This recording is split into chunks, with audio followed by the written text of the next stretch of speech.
Esto es Café con Piquete, un café donde nada humano nos es ajeno.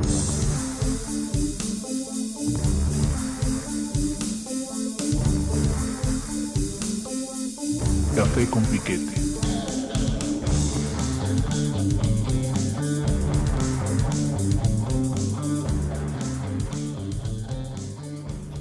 Hola, ¿qué tal? ¿Cómo están? Muy buenas tardes o noches o días a la hora que ustedes nos estén viendo o escuchando. Esta es una emisión más de Café con Piquete. El día de hoy estamos esperando a mi amigo Carlos, ojalá que pueda integrarse a esta reunión, a esta sesión. Hoy con dos invitados muy especiales. Tenemos a un matrimonio, ¿no?, de buenos amigos que hoy están con nosotros. Es Sergio y Alejandra, que están desde Colombia. Van a compartir con nosotros hoy un tema muy, muy interesante y que esperamos sea de su interés. Creemos que es un asunto fundamental para la vida pública, para la vida espiritual y emocional de muchas personas. Entonces, ojalá que lo que hoy se diga aquí pueda dar algunos tips, algunas sugerencias, algunas ideas que les permitan reflexionar y reflexionar sobre este asunto. No sé si ustedes, antes de que yo inicie o empiece, digamos, la introducción formal del programa, si gustan presentarse, quieren que las demás personas los conozcan. Alejandra, no sé si gustas decir algo. Claro, Armando, muchas gracias. Gracias por tu invitación. Pues, como dijiste, yo soy Alejandra Pinilla. Soy de profesión psicóloga, comunicadora social. Tengo un magíster en desarrollo humano y un posgrado en psicología clínica. Me dedico a la psicoterapia. Trabajo como psicoterapeuta en consultorio privado aquí en Colombia y doy consulta virtual a pacientes en diferentes partes del mundo de habla hispana. Muy bien. No sé si igual y si quieres al final decirnos, ¿no?, de dónde contactarte, cómo entrar en Claro, contacto claro que contigo, estaría sí, excelente. claro que sí, muchas gracias. No, al contrario. Sergio, no te oyes, no te escuchamos. Hola, qué bueno que estén aquí esta noche o esta tarde a la hora que estén viendo este video. Eh, Soy Sergio, soy candidato a doctor en psicología y tengo una maestría en teología. Y pues uno de los temas que me ha interesado en mi investigación doctoral y también en en mi maestría fue el fundamentalismo. Entonces, muy contento de estar aquí conversando de estos temas. Excelente, pues sí, pues también nosotros, bueno, yo y Carlos, me imagino que virtualmente también están muy contentos de que ustedes estén aquí con nosotros. Y sí, exactamente, el día de hoy vamos a hablar de un tema complicado, fascinante, muy interesante, que es el fundamentalismo religioso, y básicamente es una tendencia, una postura que va a encontrarse en las religiones del libro, en el Islam, en el judaísmo y en el cristianismo. Nosotros vamos a inclinarnos mucho más a reflexionar sobre el fundamentalismo cristiano, que es, digamos, el que tenemos más de cerca, el que a lo mejor algunos de nosotros habremos vivido en algún momento de nuestra vida, a lo mejor estuvimos en alguna iglesia o en algún seminario o en algún tipo de educación o de proximidad familiar o algo, ¿no?, con estas posiciones fundamentalistas. Entonces, bueno, primeramente quisiera dar una muy breve introducción para después darle la palabra a nuestros invitados respecto a qué pasa con la religión, por qué, cómo surge el fundamentalismo, de dónde viene y cuáles son, digamos, los antecedentes de cómo el mundo moderno pudo o no pudo, digamos, interactuar con la religión. Todos nosotros sabemos, ¿no?, que la religión es no solamente una experiencia humana fundamental y además prácticamente universal, ¿no? La podemos encontrar en todos los momentos de la vida del hombre, de diferentes formas, de magia, de animismo, dependiendo de la época en la que estemos. Pero digamos, siempre hay acompañando al ser humano este interés por lo trascendente o estas preocupaciones por entender el entorno y lo que les rodea, ¿no? Entonces, digamos, la religión siempre había acompasado la vida no solamente familiar o privada, sino colectiva del ser humano. ¿no? Sin embargo, digamos que al paso de los siglos, la llegada del cristianismo empezó a forjar un movimiento muy interesante, que es de alguna manera la fusión que se da cuando el cristianismo se vuelve la religión oficial del Imperio Romano, ¿no? Por ahí del siglo V aproximadamente, donde se empieza a dar una conexión entre, digamos, la cohesión que necesitaba un imperio, un sistema político, una forma de gobierno a través de la religión. Y la religión empieza, digamos, como a acompañar, como a legitimar, como a interactuar de una manera no solamente a nivel de creencias, sino en la manera en la que un sistema necesitaba legitimarse, articularse, orientarse, ¿no? Digamos, en esta idea de cómo es arriba es abajo, ¿no? O lo que desde el cielo, ¿no? La forma jerárquica que el cielo, según la religión, ¿no?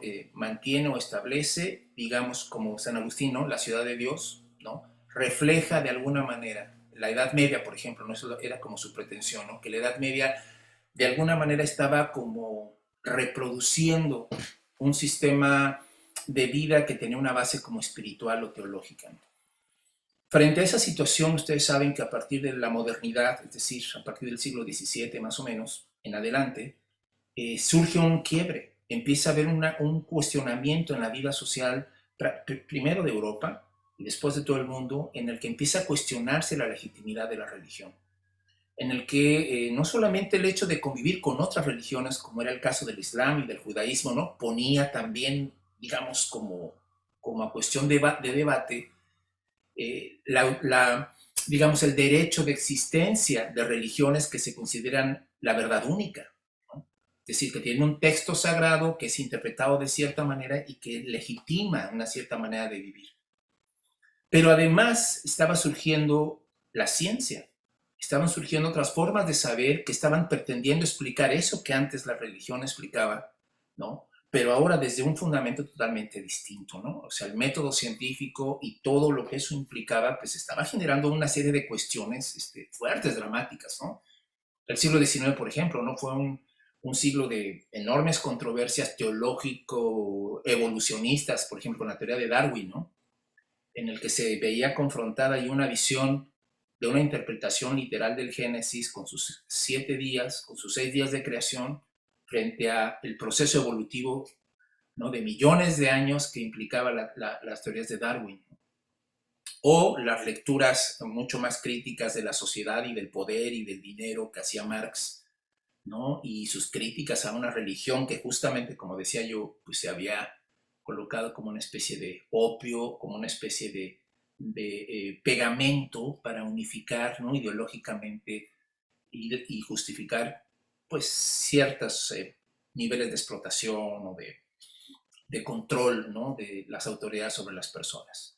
Claro que también mis amigos aquí hoy, psicólogos, también sabrán que Freud también jugó un papel importante en esta, digamos, crisis en el que la religión cada vez está siendo más desplazada, más relegada, ¿no? A lugares más íntimos, más privados, ¿no? Como si la religión se fuera metiendo cada vez más y más y más y más al interior de las personas, porque en la vida pública, en la vida social, ya no explicaba, ya no tenía ese poder de convencimiento, de unificación, aparentemente. Entonces, decía Max Weber, se va desencantando el mundo y lo único, digamos, espiritual que quedaba, que el psicoanálisis también hasta allá se metió, era el alma de las personas, ¿no?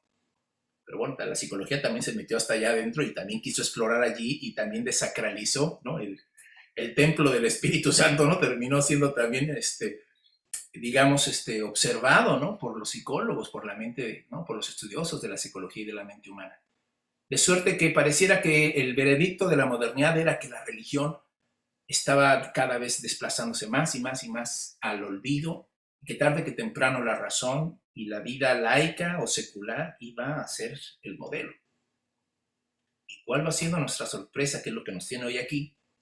Que esa religión no murió, esa religión permaneció, y no solamente permaneció, sino que regresó en formas todavía más radicales, cada vez más beligerantes, y nuevamente quiso imponerse, ¿no? En la vida pública, en la educación, y también más allá de las iglesias, hasta en la política, como vamos a ver más adelante, ¿no? Y a esa tendencia, ¿no? Digamos, cada vez más radical, le podríamos llamar el fundamentalismo. Entonces, no sé cómo ves, Alejandra, ¿no? Este fenómeno, no sé, como psicóloga, ¿no? Si en tu proceso de formación llegaste a ver este como cortocircuito que se estaba dando entre psicología y religión, entre vida moderna y digamos, las formas tradicionales en que la gente entendía su vida, su entorno. No sé, ¿cómo viste tú eso? Bueno, Armando, gracias. Hay algo que es importante y es entender que los discursos en los que estamos constituyen nuestras realidades. Y en cuanto a lo psicológico, estos discursos que constituyen realidades comienzan a ser la manera en que filtramos el mundo, es decir, lo comprendemos. Lo comprendemos, nos relacionamos con él y nos aproximamos al otro o definitivamente nos distanciamos.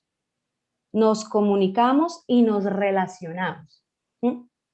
Y en este sentido, la religión cumple un papel fundamental en esa estructuración social, ¿sí? En esa mentalidad colectiva de quién soy y qué papel estoy jugando en este mundo. Y eso determina nuestro comportamiento. Entonces, ¿qué viene a ser la psicología dentro de la religión o la religión con la psicología? ¿O por qué hablar de psicología de la religión? Porque finalmente, para muchas personas, la religión determina su psique.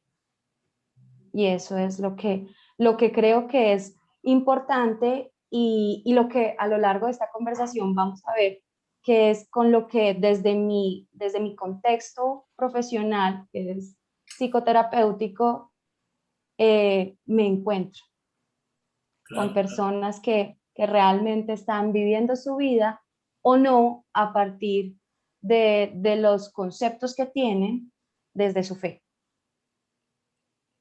Claro, claro, bueno,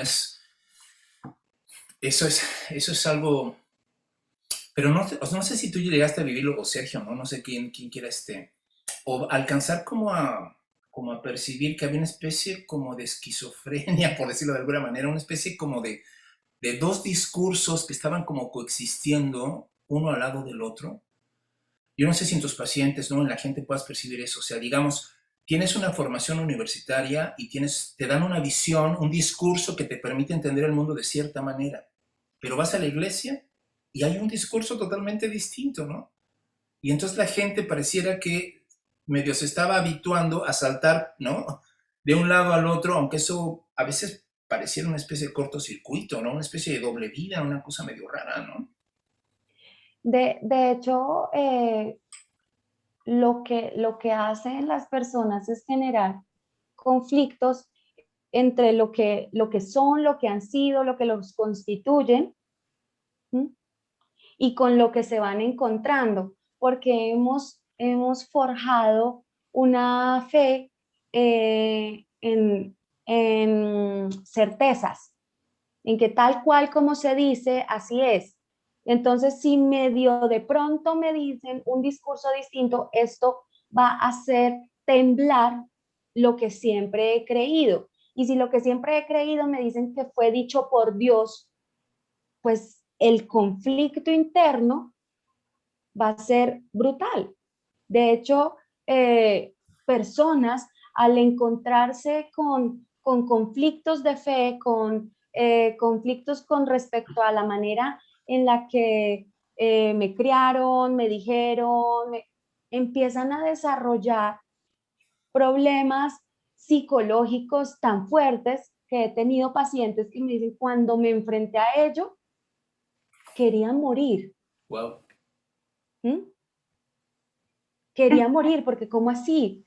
Si lo que me enseñaron era de Dios, ahora entiendo otras cosas, pero ¿y Dios dónde queda? No, yo prefiero que Dios me lleve, ¿sí?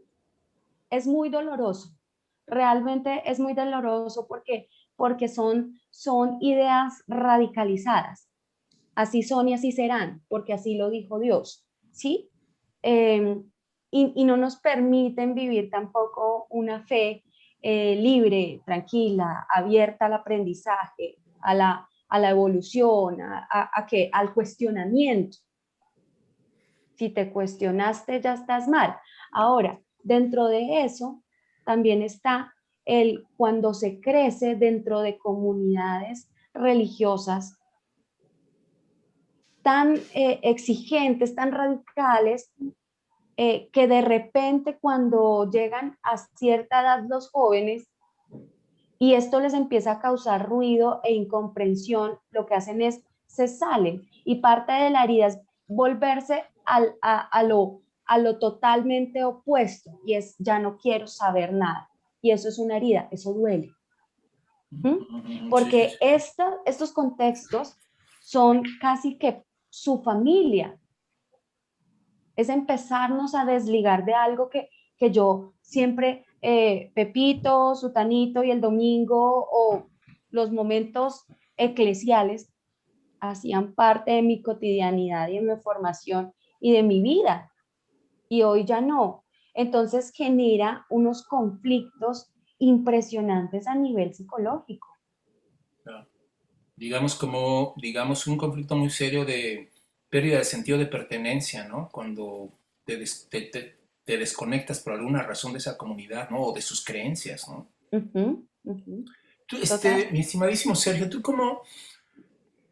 ¿qué tan sorpresivo fue para ti de repente descubrir que en una sociedad que aparentemente estaba siendo muy secular, donde cada vez, ¿no? La visión como más atea, a veces hasta beligerante contra Dios, contra la religión, ¿no? Todo el siglo XX fue de alguna manera de esa forma, y de repente empieza este surgimiento de una religión o de una interpretación de la religión tan beligerante también, ¿no? Tan combativa, tan radical, ¿no? No sé si a ti te sorprendió o cómo te lo explicabas tú. Sí, yo pienso que el fundamentalismo siempre es una respuesta a posturas abiertas, a ideas, digamos, contemporáneas en cada momento de la historia, ¿no? Siempre el fundamentalismo se construye como, precisamente el fundamentalismo cristiano se reconstruye en el siglo XIX como una respuesta a la teología liberal alemana, donde se ponían en juego todas estas ideas que tú mencionabas hace un rato de la literalidad del Génesis, de Adán y Eva, ¿sí? Donde de alguna manera los textos bíblicos que estaban en un altar se bajaron de su altar y se empezaron a estudiar como literatura antigua y a compararse con otros textos de la antigüedad, lo cual puso en crisis los dogmas del cristianismo. Y entonces, ¿qué pasó? Pues que se reúne un grupo de presbiterianos en Estados Unidos y se llaman a sí mismos como los fundamentalistas. En ese momento no tenía esta connotación negativa que le estamos dando, sino que era como los fundamentos de la fe, lo que se debe creer.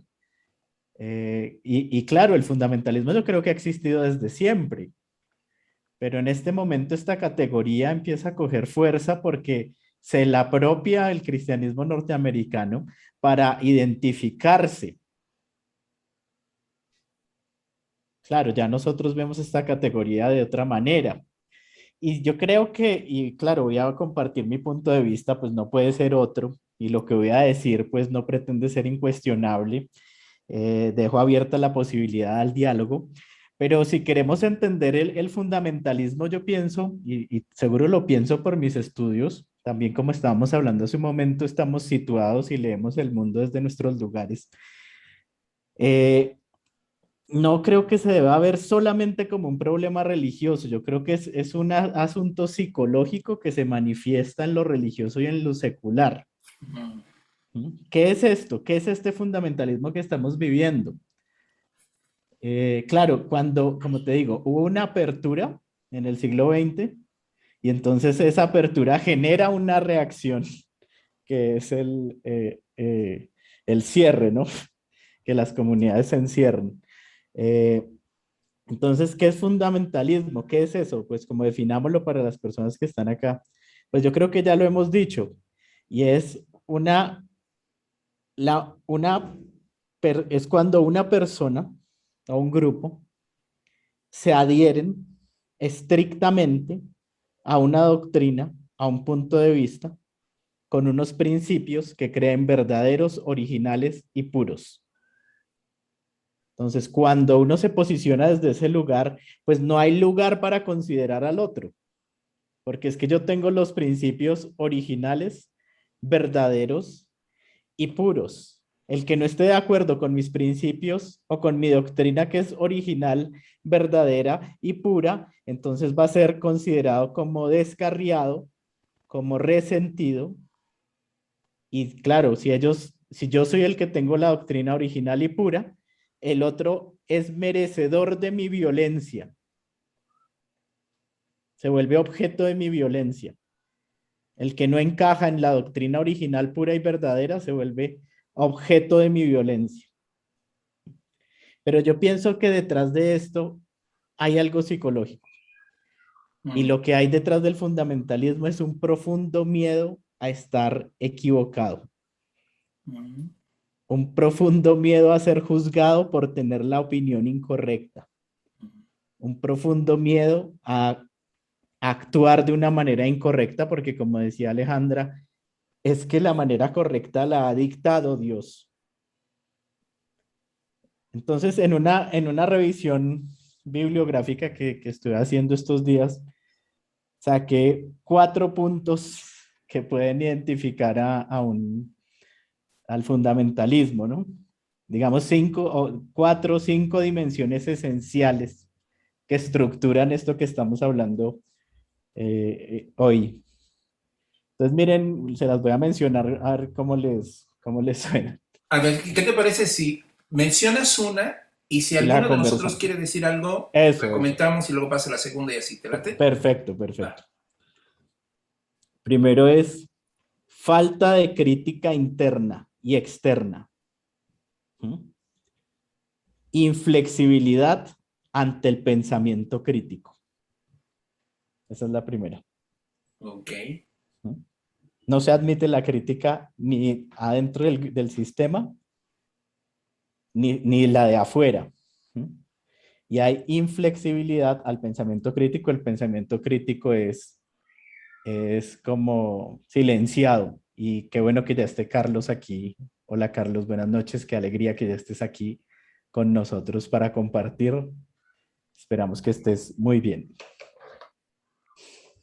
¿Quieres empezar a decir algo, a estrenarte en esta tertulia, mi querido Carlos? Sí, una disculpa por la tardanza. Digo, no vale la pena aclarar. Qué bueno que ya llegué, qué gusto me da verlo, Sergio. Mucho gusto, Alejandra. Yo creo que, bueno, un poquito para redondear, el fundamentalismo siempre ha sido, desde, no sé, probablemente no hay registros, pero desde las primeras tribus o religiones animistas, etcétera, etcétera, ¿no? Se tenía que creer en algo que diera seguridad. Y algo que da seguridad, que siempre ha sido además un grave problema, la seguridad, porque la seguridad no existe, no hay tal, en ningún punto de nuestra vida ni en ninguna parte. O sea, lo que vivimos, lo vivimos porque así nos toca, ¿no? Y si no nos pasan cosas a diario, pues a Dios gracias, pero la seguridad como tal es un concepto nulo, ¿no? Entonces la gente se quiere agarrar de su seguridad y lo que tú acabas de comentar, Sergio, ¿no? O sea, y ahí va una frase que va a sonar muy dura, pero quien no esté conmigo está contra mí, ¿sí? O sea, yo tengo la razón. La razón, yo creo que hay un punto de vista que es el religioso, porque el fundamentalismo opera en muchos sentidos. que es el que yo creo que me da la seguridad y el que sostiene mis creencias políticas, sociales, etc. Digo, esto lo vemos en Estados Unidos, o sea, hablando del caso de la religión americana, es una especie de mesianismo del que es muy difícil salir porque además el hombre no puede ser libre. Digo, en general el hombre no es libre. Si yo fuera libre diría, pues bueno, puede ser que tenga la razón, puede ser que no. Y puede ser que si alguien llega y me hace una crítica pensante, me voy a derrumbar, ¿no? O sea, porque a la hora que yo haga una crítica sobre el pensamiento acerca de las creencias que se puedan tener, pues las creencias se van como castillo de naipes, ¿no? Yo pues no quiero, o sea, yo no acepto que eso suceda. Y es muy difícil porque eso es lo que, bueno, esa es una de las cosas que llevan la violencia. Las otras que tienes que decir, Sergio, yo creo que son tan importantes como esta, pero esto lleva a la violencia, ¿no? O sea, no me puedes contradecir.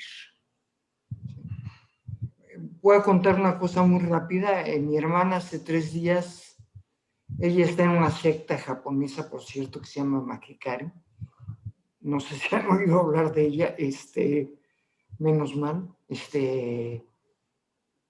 Fue a algún evento con unas personas ahí, entonces a la hija y a la madre, unas compañeras, las llevó a su casa. Les dijo que las llevaba a su casa, pero de repente se le fue el avión y entonces agarró carretera. Y entonces le dijeron a estas personas, oye, por aquí no es, párate y vamos de regreso. Y dijo, no, aquí es, ¿no? Y acabó, para no hacer el cuento rápido, 5 horas después, golpeada porque se clavó había una lluvia terrible, se metió en una cuneta, fue el día del temblor en la Ciudad de México, ella vive allá, y pues acabó muy mal, pero la cuestión ahí fue que no se le pudo decir, o sea, ella no pudo aceptar que estaba en un camino equivocado, ¿no? Y eso es una metáfora de lo que sucede en general, ¿no? Eso sería lo que yo diría hasta ahora. No sé, Alejandra, ¿cómo ves este primer punto sobre la ausencia de crítica o de autocrítica o ¿no? Negarse el derecho, ¿no? O la posibilidad de cuestionarte, ¿no? Claro, eso es tremendo. Eso es tremendo porque, como les decía anteriormente, empezamos a determinar la manera en que nos relacionamos y vemos al otro, a nosotros mismos y al otro. Son esas gafas con las que filtramos el mundo. ¿Mm? Y entonces, a partir de ello, comenzamos a tener la idea de ser una élite, de ser unos escogidos, de yo sí tengo la razón, el resto no, yo sí, tú no. Entonces empiezan esos movimientos segregatorios. ¿Mm? Y empezamos a clasificar a las personas entre los que sí y los que no. Y claramente, pues, nosotros estamos en los que sí. ¿Mm? Entonces nos da una idea de superioridad que no nos permite relacionarnos, porque para relacionarnos con el otro de manera coherente y constructiva, pues tengo que poder entender que el otro es diferente. Y hay un terrible temor a la diferencia. Hay un terrible temor a la diferencia. La diferencia es igual a malo, a no. ¿Mm? Entonces, esto es algo terrible que, como Carlos mencionaba, empieza a generar comportamientos violentos. Ya no son solamente ideas, porque es que hay algo que siempre lo digo y es voy a decirlo así, el sistema psicológico de todas las personas lo podemos entender entre lo que pensamos, lo que sentimos y cómo ejecutamos o cómo exteriorizamos y nos comportamos. ¿Mm? Sin decir que uno es primero que otro, es una cadena, sino que es un constructo de lo que pienso, siento y me comporto, y de lo que me comporto, pienso y siento. Y así.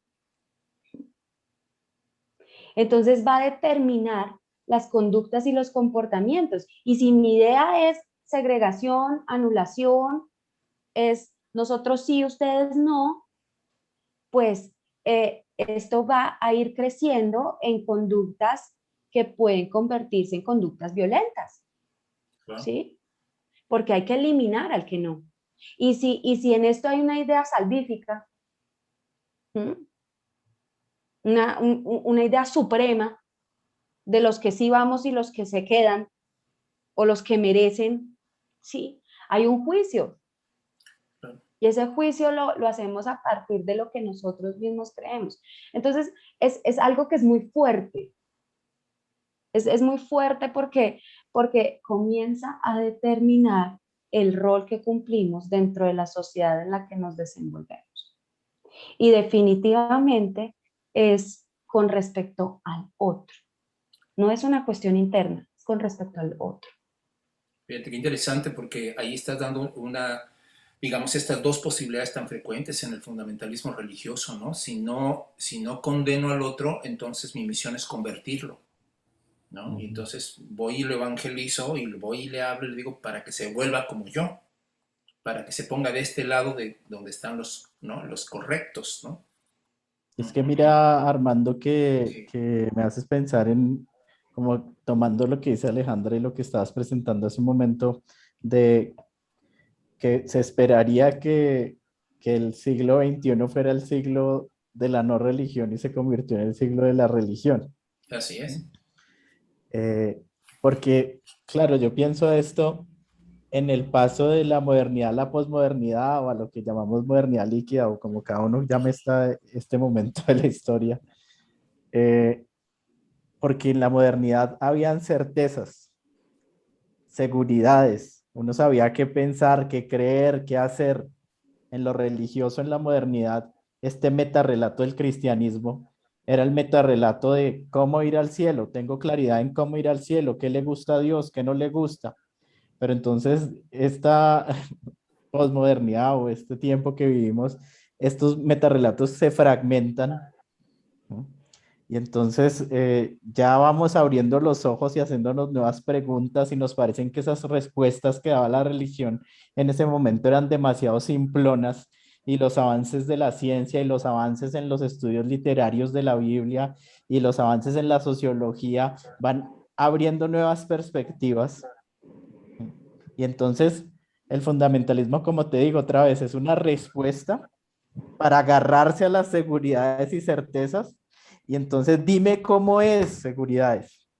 Quiero saber la verdad, certezas. Dime qué creer, dime qué saber. Entonces cuando yo ya tengo un piso donde saber y donde está lo que hay que saber y lo que hay que creer, entonces no me quiero salir de ahí, y entonces eso impide la crítica interna y externa. Y eso hace inflexible el pensamiento crítico aún propio, porque yo ya me he parado en lo que me dijeron que creyera, en lo que me dijeron que tenía que saber. Y eso que creo y sé, desde muchos grupos fundamentalistas, lo dijo Dios. Y entonces eso le da un estatuto superior, Claro. a esa verdad, que la hace incuestionable. Claro. Fíjate, es que ahí hay un tema que es típico del fundamentalismo, ¿no? Y es, digamos, como su base como teológica o doctrinal, que permite eso que estás comentando y que estamos ahorita en este primer punto, ¿no?, sobre la ausencia de crítica, que tiene que ver con esta idea de que la Biblia o el texto sagrado en cuestión es inerrante, ¿no? Es decir, que no tiene errores, que es inspirado y que es, digamos, el referente para todo este mundo de inseguridades y de falta de certezas y de ambigüedades en el conocimiento, en la vida pública, política, en la economía, o sea, alguien dice, ¿cómo no me voy a ser fundamentalista si tengo una economía y una vida pública tan caótica, tan ambigua, tan amenazante? Entonces yo busco, ¿no? Ese asidero, ¿no? Ese apoyo, ese lugar, digamos, casi casi como fuera del tiempo, que me permita tener como una estabilidad aparente, ¿no? Aunque el costo de eso sea pues una actitud de beligerancia y de odio y de rechazo a todo de como el mundo es, cambio y transformaciones, ¿no? Pero, digamos, me parece a mí como fundamental el poner el dedo en la llaga en el sentido de que mientras la gente siga pensando que hay un texto que es sagrado, que es incuestionable, que es inerrante, que no se puede discutir con él, que no se puede, que no debe nadie tocarlo o meterse a decir que, ¿no? Como en como bien lo dices, como en el siglo XIX lo hicieron, ¿no? La gente va difícilmente a poder abrirse a otras formas de pensamiento, hasta de religiosidad o de espiritualidad, ¿no? ¿Por qué? Pues porque siguen creyendo y seguirán creyendo que ese texto es casi, casi bajado del cielo, ¿no? Es la constitución celestial puesta, ¿no?, en la mano de las personas y que no solamente determina sus creencias, sino, como bien dice Alejandra, su forma de vida, sus valores, su conducta, ¿no? Con quién estar, con quién no estar, con quién no, asociarte con quién, ¿no? O sea, como bien dicen, tremendo. Y es que mira, algo que leía esta semana en un texto que se llama Filosofía a Martillazos, de un autor argentino, hablando sobre estos temas de la Biblia. Él decía algo que me parecía genial, decía, el problema del texto es cuando está en manos de los que creen que tienen la interpretación verdadera. El texto se vuelve maravilloso cuando entendemos que es posibilidad. Y él decía un ejemplo muy interesante. Cuando se saca, porque parece que estos textos están, digamos, monopolizados por la religión. Entonces este filósofo decía, mire, qué genial que yo quito este texto de los contextos religiosos y me lo leo en la sala de mi casa tomándome un whisky, dice él. Entonces, claro, es otro contexto, el texto cobra otras posibilidades, el texto genera preguntas, el texto genera cuestiones, el texto ya no es el texto que está en un pedestal, sino que es un texto con el que se puede dialogar, preguntarle, cuestionarlo, desarticularlo. Entonces, claro, me parece que esas actitudes hacia lo religioso previenen que se caiga en el fundamentalismo. Esa sería entonces la primera. ¿Cuál sería la segunda? Bueno, la segunda, esta sí les va a sonar familiar.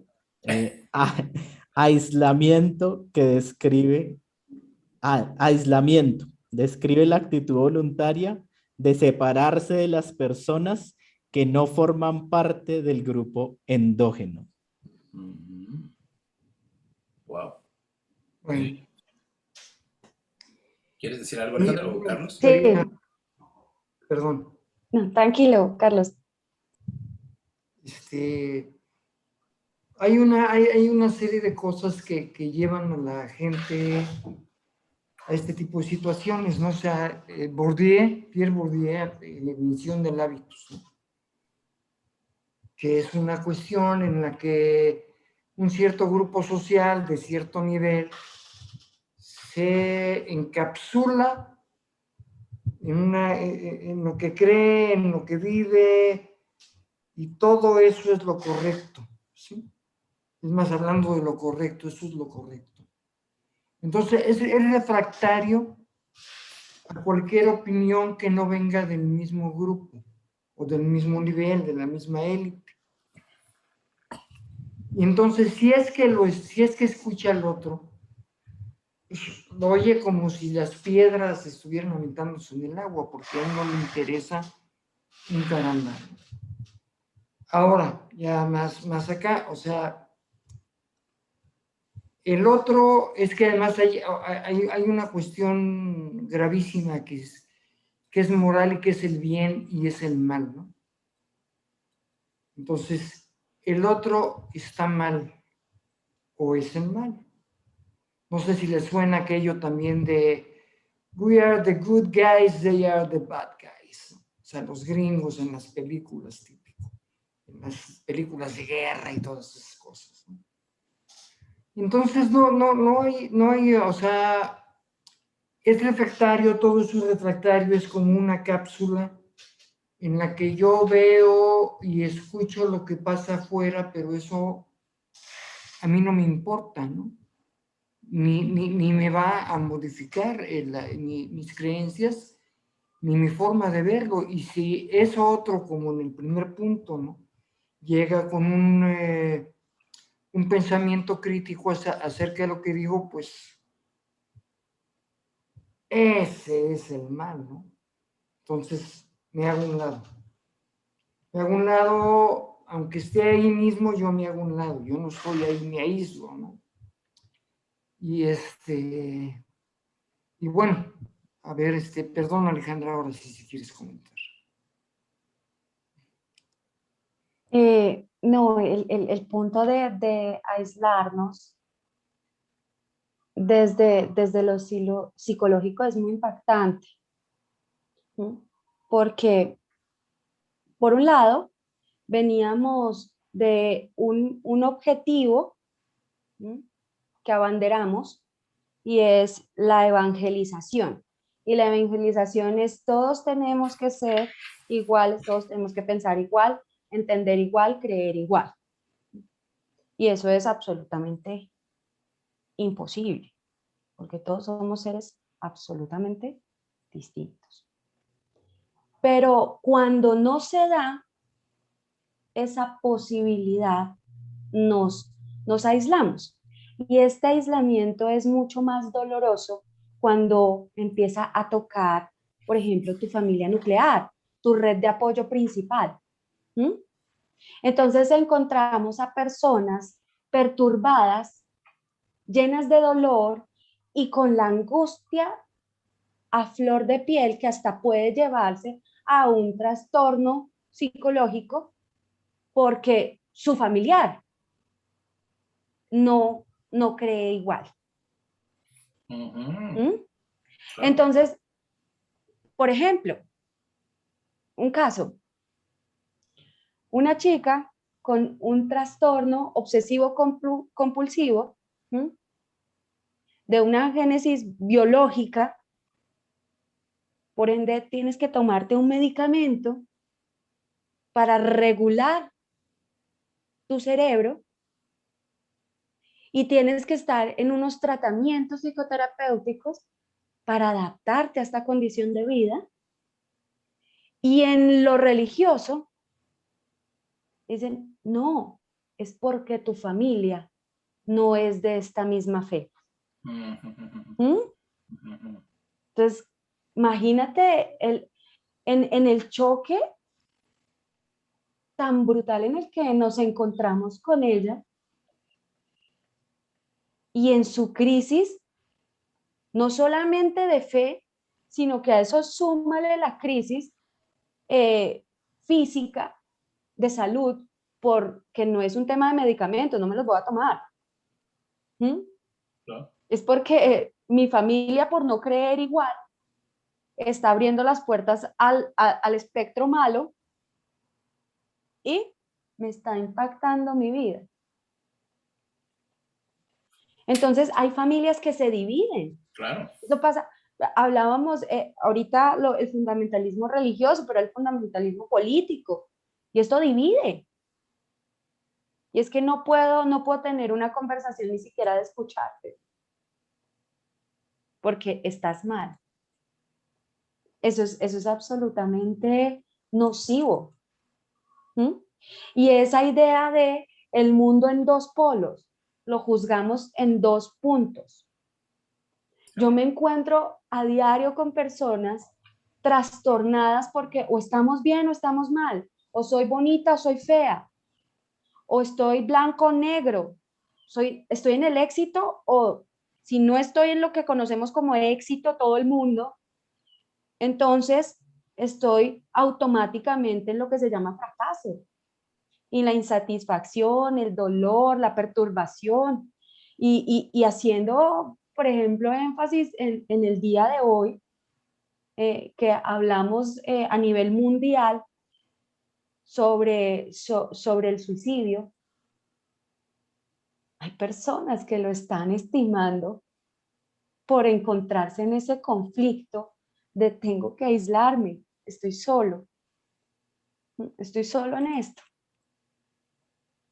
Sin importar en qué punto o qué polo es que piensas que está, pero es en el retirado. A mí me encantó algo que dijo Carlos, que es, creo que me voy a robar esa frase. Ya no voy a decir que la dijo Carlos, no mentiras. Carlos dijo, el otro es el mal. No, es que ya no es que el otro está mal. El otro es el mal, es ontológico, la categoría es ontológica y es muy fulminante porque yo estoy entonces, yo soy el bien, yo y los míos somos el bien. Entonces, como dice Alejandra, el otro, así sea de mi familia, así sea una persona que yo amo mucho, si no se acoge a estas ideas, si no se acoge a estos dogmas, si no se acoge a esta manera de percibir el mundo, que es la manera de Dios, el otro se convierte en el mal. Entonces, eso me parece que hay que resaltarlo porque así es como se vive este fundamentalismo. Sí, sí, sí. Fíjense, yo sobre este asunto del aislamiento pensaba en dos cosas. Una, hace algunos años leí una diferenciación que hacía un teólogo justamente entre el concepto de secta. Entonces él decía, bueno, secta puede tener una connotación como sociológica, ¿no? Es decir, un grupo de personas que digamos, que se sale de otro grupo mayoritario y al ser minoría se convierte como una secta, en una porción que se separa, ¿no? Que deja de compartir, digamos, ciertas creencias con el grupo mayoritario. Entonces, sociológicamente es una secta, un grupo minoritario. Pero decía este cuate, pero mucho más importante que eso, que esa definición sociológica de secta, es la definición teológica de ese. Y secta tiene que ver con este asunto de aislamiento. Es decir, un pensamiento sectario es un pensamiento que se aísla, que se separa, que es intolerante pues a esto que están ustedes comentando, ¿no? A la alteridad, a la diferencia, ¿no? Entonces, irónicamente, el fundamentalismo se siente muy ortodoxo, se ve o se define a sí mismo muy ortodoxo contra las sectas, pero curiosamente es él el que tiene un pensamiento sectario, ¿no? O sea, teológicamente hablando, es mucho más sectario un fundamentalista, ¿no? que un rebelde, que un hereje, ¿no? Porque, digamos, tiene esa mentalidad de rechazo. Y la segunda cosa que también quisiera mencionar sobre este asunto del aislamiento es que considero, por lo que he visto, ¿no? mucho del fundamentalismo cristiano aquí en América Latina, la condición para que tú puedas vivir ese aislamiento en términos, digamos, de creyente, tiene que ver con la producción de un saber que sea paralelo, igual o más legítimo que el que está allá afuera. Es decir, el fundamentalismo tiene esa convicción de que ellos están generando un saber o un conocimiento que sí es verdadero. Que frente a la ciencia hay científicos cristianos que son capaces de elaborar un discurso aparentemente coherente con la fe y están creando, digamos, como un pseudo conocimiento o un conocimiento alterno, digamos, al universitario o al científico, al académico. Entonces ustedes pueden ver en las librerías cristianas que hay un montón de libros de apologética, ¿no? Hay un montón de libros de defensa de la fe que están creyendo o pretendiendo construir un conocimiento que le dé a los cristianos la sensación de que ese aislamiento es, digamos, está sustentado en un conocimiento que sí es distinto de los demás, que aquí sí se está, digamos, enseñando la verdad y la verdadera ciencia y la verdadera comprensión del mundo y ese tipo de cosas, ¿no? Entonces me sorprende, digo, en la práctica, un seminario, una iglesia, son como cápsulas. O sea, sí Mira, generar esa Armando, sensación, ¿no? De evasión, ¿no? Y estar rodeado entre puro hermanito, ¿no? Sí genera esta sensación de aislamiento y de poner en práctica de una forma muy perversa ese famoso versículo de mi reino no es de este mundo, ¿no? sí, fíjate Armando que con Alejandra hemos hablado precisamente de eso estos días, porque hemos visto en las redes sociales psicología cristiana, psicología bíblica, ¿sí? Entonces nosotros decíamos, pero pues, ¿qué le dicen a la gente? ¿O cómo abordan el problema? Eh, pues la psicología es como el medicina cristiana, ¿no? Pues, ¿cómo es eso?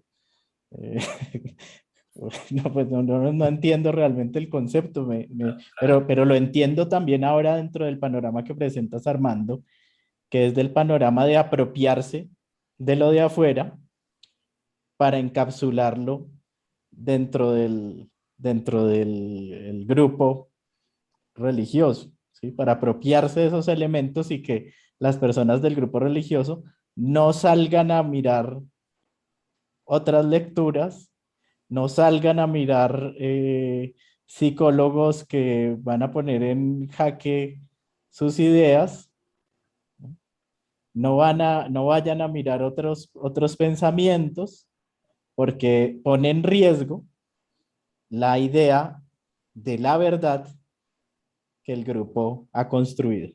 Wow, ciertísimo. O sea, famosos consejeros cristianos, ¿no? La consejería cristiana, ¿no? Ahora se llama psicología cristiana. Ahora se Psicología llama cristiana. psicología cristiana.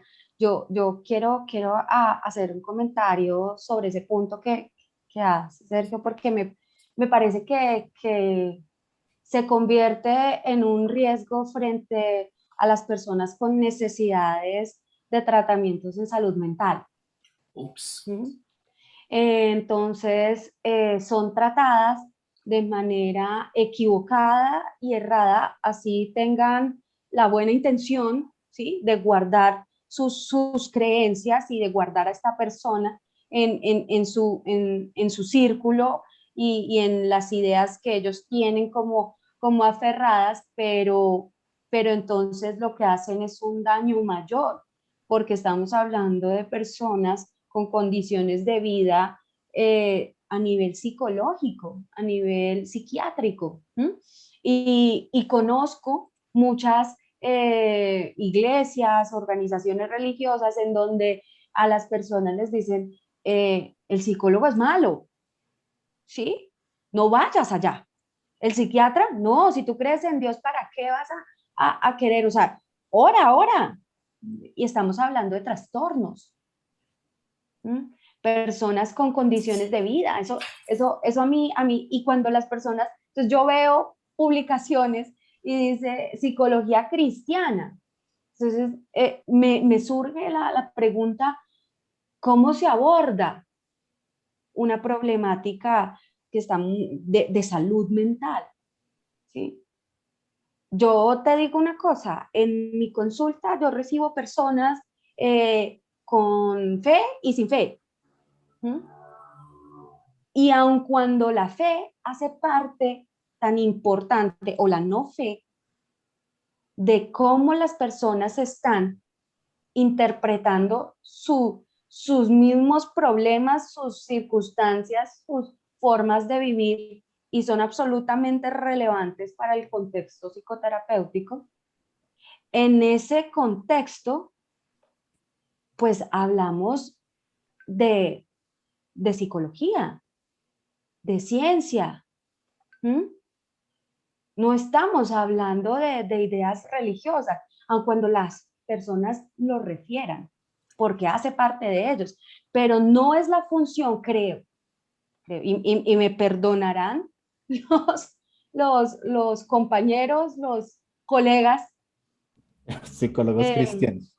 cristianos, pero yo pienso que no estamos en un espacio en el que se trate de reafirmar ideas de fe o anularlas, sino que de todo eso que la persona es, de ese constructo psicológico,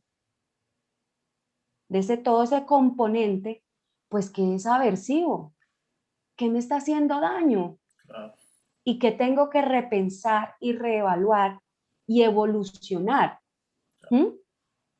claro, claro. Y a forma de anécdota, en algún momento tuve que decirle a un paciente, yo soy psicóloga de seres humanos, todavía no he llegado a ser psicóloga de espíritus, ni de almas, ¿sí? No, de las personas, ¿para qué? Claro. No sé si te Porque el discurso acuerdas, era religioso.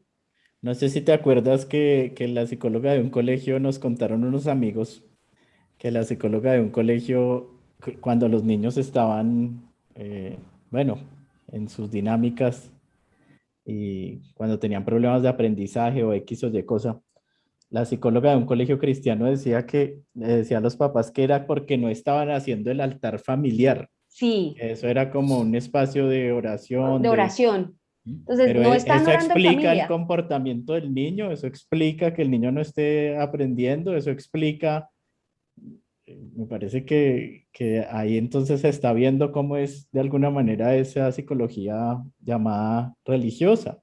Claro. Claro, Una cosa eso, es la psicología de la religión, Ujú, ujú, o ujú. esa área de la psicología que Claro, estudia claro. los fenómenos religiosos, muy Claro. vinculada a la sociología, a la antropología, pero otra cosa es la psicología religiosa. ¿Mm? Como hacer esa claridad porque se puede confundir una cosa con la otra. Claro. sí, yo creo y yo lo voy a decir a modo de invitación a, a los colegas que nos dedicamos a esta hermosa labor, porque honestamente es algo que amo mucho y me apasiona hacer. Y esto no se trata de reafirmar y reforzar ideas eh, o quitarlas, hay que respetar, pero en ese respeto también hay que ayudar al paciente a identificar cuando esas ideas son negativas, y negativas no como buenas ni malas, sino negativas en un sentido de que me restan, me menguan, me quitan, y positivas en el sentido en el que me permiten avanzar y avanzar para relacionarme, para vivir, para ser felices, para tener salud, que en sí es bienestar. Sí. ¿Mm? Pues antes, perdónenme chicos, pero antes de seguir con el que se está poniendo muy interesante, creo que vamos a tener que detener interrumpir esta charla, esta conversación en algo tan interesante como esto que estamos mencionando. Se me vino a mí, por ejemplo, este asunto tan cabrón, tan difícil que es diagnósticos, decías ahorita, ¿no, Alejandra? Digamos, psicopatológicos, y eso cuando se mezclan o cuando se interpretan como posesiones, opresiones demoníacas y demás fenómenos, ¿no? Que pueden ser un cruce tremendo digo, ya hay hasta testimonios de problemas hasta jurídicos, ¿no? En el que puede hasta causarle la muerte a una persona, alguien no bien diagnosticado, mal atendido y que terminó trágicamente en un deceso, ¿no? Entonces, ¿qué les parece si invitamos a nuestros amigos que nos están escuchando para que en una segunda entrega se acerquen a escuchar si les interesa el tema yo iba a decir, de las posesiones? Pero no, bueno, pues que continuemos con este tema del fundamentalismo y todo lo que implica, ¿no? Esta actitud religiosa ante la vida y ante los demás para nuestra segunda parte, la siguiente semana. No sé, mi estimado Carlos, ¿qué puedes decirnos, invitarnos para la siguiente? Pues se va a poner mejor. O sea, hay puntos muy interesantes realmente que se están tratando, que tienen que ver con salud mental, desde luego. Ahorita que platicaba del caso de, pues qué lástima que sea mi hermana, pero tiene una problemática así y no se deja ayudar, ¿no? Pero la situación es que ahora sí que como diría Freud, la psicopatología de la vida cotidiana, digo, que no voy a referirme realmente a ese libro, sino que hay una psicopatología que nos lleva en general a este tipo de situaciones. Hay personas que están más dañadas, por decirlo de alguna manera, más afectadas, ¿no?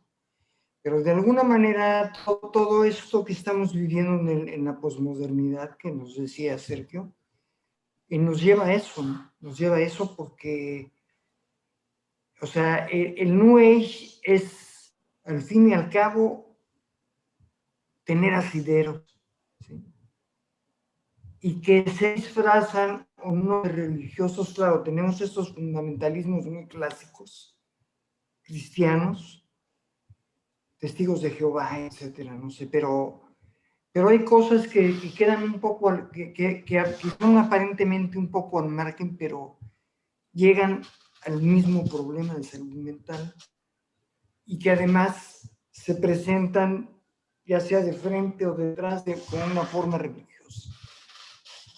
Pues no sé, luego seguimos hablando. Creo que eso está muy interesante.